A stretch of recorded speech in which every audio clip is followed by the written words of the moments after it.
अधिवेशनका अवसर परेको हुनाले गर्दाखेरि आज हामीले शहीद नवगते अधिवेशन आयोजना गरेका छौँ। सामाजिक न्याय सहितको समाज विकृति र विसङ्गतिको अन्त्यसँगै संस्कार र संस्कृति भाषा जगेर्ना गर्ने उद्देश्यका साथ यस संस्थाको स्थापना अथवा अधिवेशन आयोजना गरिएको छ। यस कार्यक्रमको सञ्चालक आज म उपस्थित भइसकेको छु।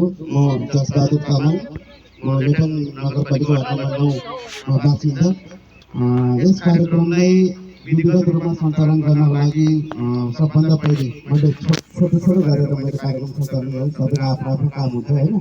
त्यसले गर्दाखेरि यस कार्यक्रमको सभापतिको आसन ग्रहण गरिदिनु हुनको लागि नरेश तामाङलाई हार्दिक अनुरोध गर्दछु।